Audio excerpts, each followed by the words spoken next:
Welcome back to Fluff in the Corporate Space by Saffron Conscious. I'm your host, MC, the Corporate Heart Guide.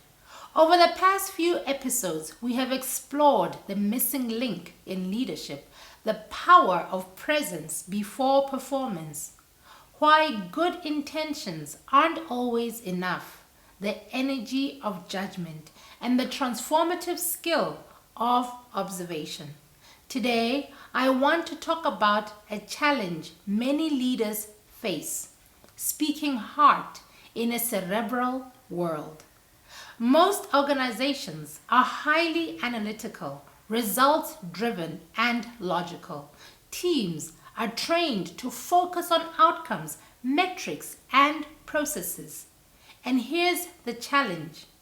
When you try to bring heart, presence, and attunement into that environment, it can feel abstract, soft, or even irrelevant. You might sense resistance, skepticism, or doubt. I have learned that heart-led leadership is not about convincing, not about softening standards, and not about avoiding accountability. It's about translation work, embodying coherence and translating it in ways that both the mind and the heart can respond to. Here's what that looks like in practice. Your tone and energy carry far more weight than your words.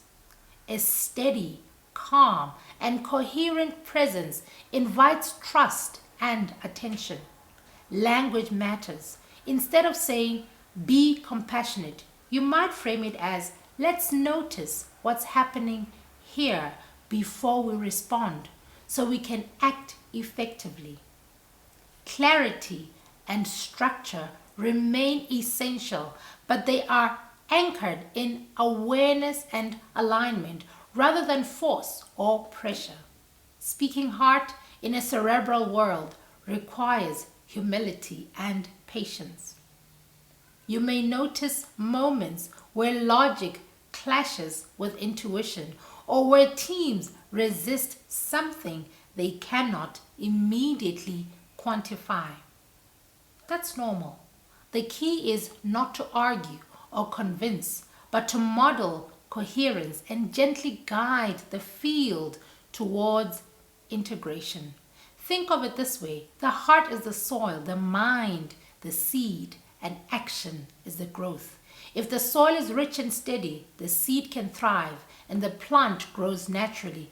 If the soil is tense, dry, or inconsistent, no amount of seed or watering will produce sustainable growth. So today, I invite you to reflect.